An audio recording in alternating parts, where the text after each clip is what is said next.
గ్రామ దేవతలు మొక్కరు ఈ పెద్ద వాళ్ళు ఎవరైతే ఉన్నారో మా దళితులు మా గిరిజనులు ఎవరైతే ఉంటారో వాళ్ళు మాత్రమే ఈ గ్రామ దేవతలు మొక్కడం జరుగుతుంది. బోనాలు అసలు తెలంగాణ అంటేనే బోనాలు అంటేనే తెలంగాణ. ఆ పద్ధతి మీకు ఏం తెలుసు అని మీరు చెప్పి నిన్న మొన్న గట్టిన కూడా అయితే ఇంతమంది ఎందుకు వస్తారండి? మాకేమవసరం? మా పనులు మానుకొని మా ఇంటికాడ వ్యవస్థ అంతా మానుకొని రావాల్సిన అవసరం మాకేంది? ఈరోజు బోనాలు లోపలికి పంపించకపోతే అదే బోనాలు ఇదే గేట్ కాడ ఎక్కిస్తాము.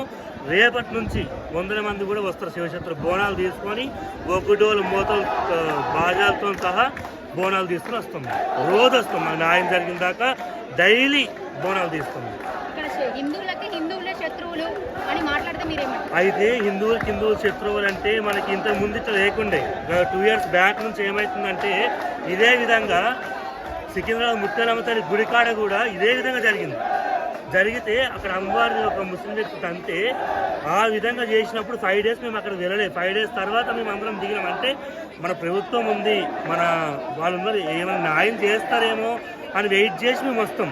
ఇన్ని రోజులు మేము రాలేంటే ఎందుకు రాలేంటే మన ప్రభుత్వం ఏం న్యాయం చేస్తుందో అని చెప్పి చూస్తాం. మనకి ఏం కాలేదు కాబట్టి మేము రంగంలో దిగినాము. ఈ రోజు నుంచి ఏంటంటే మనకి ఇప్పుడు న్యాయం జరగకపోతే ప్రతి ఒక్కరు కూడా సికింద్రాబాదు ముత్యాలమ్మ గుడికాడ 100 మంది 1000 మంది ఎట్లా వచ్చిర్రో రేపటి నుంచి అట్లనే వస్తారు జనాలందరూ. ఇప్పుడు ప్రభుత్వాన్ని మీరు ఏం కోరుకుంటున్నారు?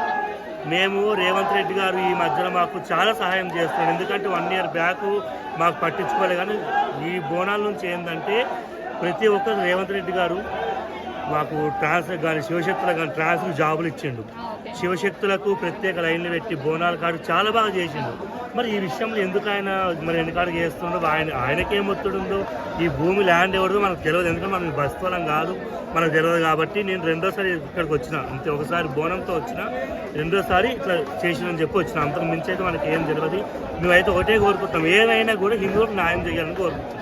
మా హిందూ ధర్మాన్ని కాపాడి మా దేవతలను కాపాడుకుంటే మాకు చాలు. ఇప్పుడు సకల లోకాలను పాలించే అమ్మవారికే ఇక్కడ రక్షణ లేదు. మాకేం రక్షణ ఉంటుందండి ఈ ప్రభుత్వం ద్వారా? చెప్పండి. ఇప్పుడు ఇంత పెద్ద పరిస్థితుల్లో అమ్మవారికి రక్షణ లేదు. రేపు పొద్దున ప్రజలకి ఎవరు రక్షణ చేస్తారు? రేపు పొద్దున మాకు నమ్మకం కలగాలి కదా ప్రభుత్వం మీద. మేము తిట్టి చేసినా మాకేం రాదు కాబట్టి మేము రిక్వెస్ట్ చేస్తున్నాం రేవంత్ రెడ్డి గారికి, మా సీఎం కాబట్టి. మాకు ఎందుకంటే మా శ్యామలమ్మ గారు చెప్పినట్టు రాజు బాగుంటుంది రాజ్యం బాగుంటుంది అన్నట్టు ఆయన మనకు రాజు కాబట్టి ఆయన మంచిగా ఉండి మాకు వ్యవస్థను నడిపించి హిందూ ధర్మాన్ని సనాతన ధర్మాన్ని కాపాడుకొని ఆయన ముందడుగు వేసేదని చేస్తే బాగుంటుందని కోరుకుంటున్నాం.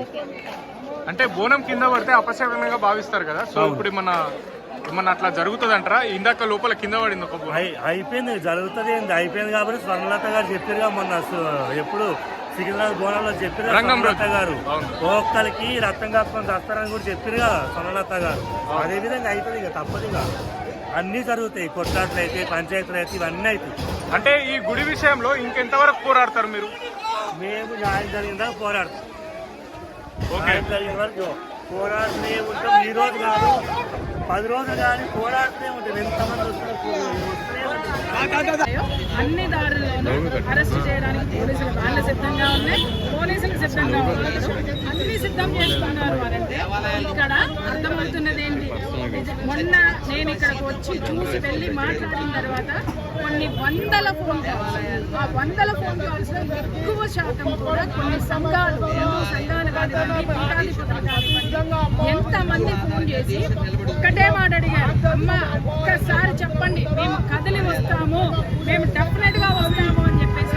ఇవాళ కనుక ఒక్కసారి పిలుపునిస్తే నేను చెప్తున్నా, దయచేసి ప్రభుత్వాలు ఆలోచించండి. గుళ్ళని టచ్ చేస్తే ఏం జరుగుతుంది అనేటటువంటిది ఇవాళ తెలుస్తుంది మీకు. ఇవాళ ఒక చిన్న విషయంతో అన్ని గుళ్ళల్లో లాగా ఒకరోజు ఒక పూట కూర్చొని హర్తాలు చేసేసి సమ్మెలు చేసేసి దేవరాయల అంశాన్ని కూర్చున్నోడ్నే ఎక్కడికి పంపించాలో అమ్మవారు పంపించింది. అలాగే ఆ కేసుని మాఫీ చేయడానికి ప్రయత్నించినటువంటి సాక్షాత్తు ఒక హైకోర్టు జడ్జి సస్పెండ్ గురయ్యాడు. సస్పెండ్ గురైనటువంటి జడ్జి ఆత్మహత్య చేసుకున్నాడు.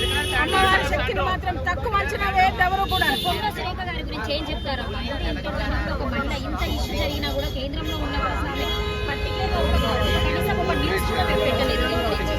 నేను అదే చెప్తున్నాను కదా, కాదమ్మా, వాళ్ళు కనీసం వాళ్ళని వాళ్ళు ప్రశ్నించుకోవాలి. అలంకరణ కోసం అలంకారప్రాయంగా కుర్చీలో కూర్చున్నారా? ఒక స్త్రీమూర్తిగా ఇంతమంది పసుపు కుంకుమలు కాపాడేటటువంటి దేవాలయాన్ని తీసేస్తే ఆమె అక్కడ కూర్చొని స్త్రీల గురించి ఏం మాట్లాడుతుంది? ఆమె స్త్రీల గురించి ఎంత గౌరవంగా మాట్లాడుతుందో మనం చూసాం, మనం మీడియాలో చూసాం. ఒక సినిమా నటి గురించి ఎంత నీచంగా మాట్లాడిందో చూసాం. ఆవిడకి ఇంకా అస్తిత్వం ఉంటుందని మాట్లాడుకోవడం కూడా డిమాండ్ చేస్తారమ్మా. ఖచ్చితంగా అమ్మవారిని తిరిగి ప్రతిష్ఠించి తీరాలి. అక్కడ ఖచ్చితంగా తిరిగి ప్రతిష్ఠించి తీరాలి. ఇంకొక అవన్నీ అమ్మవారికి అయ్యవార్లకి మేమిచ్చినటువంటి మా సొమ్మే. దాంట్లో నుంచి 100 కోట్ల ఉచిత పథకాలకి ఇతర మతస్థుల యొక్క వీటికి ఖర్చు పెడుతుంది. వాటిని మేము ప్రశ్నించడం మొదలు పెడితే నువ్వు 2 కోట్లు లెక్కడిగావు, మేము 600 కోట్ల లెక్క అడగాల్సి వస్తుంది. 600 కోట్లకి లెక్క చెప్పాల్సి వస్తుంది. ఖచ్చితంగా ఈ రోజు బస్తీ వాసులతో పాటు మీరైనా కావచ్చు, సో సంఘాలైనా కావచ్చు, ఖచ్చితంగా బోనాలు సమర్పించే అవకాశం ఉందా? అడ్డుకుంటే మీరు దీన్ని ఎలా తీసుకుంటారు? ఒక విషయం నేను చెప్తున్నా, మేము ప్రయత్నము అనేటటువంటిది కాదు, మేము ఒక కృషితోటి వచ్చాము. అడ్డుకోవడము అనేటటువంటిది ఎవరి తరము కాదు. ఇవాళ వాళ్ళకున్నటువంటి అధికారంతో అడ్డుకుంటే రేపు మేము మా ఓటు హక్కుతో ఎవరిని ధరించాలో ఎవరిని ఎక్కించాలో ఖచ్చితంగా ఎక్కిస్తాం.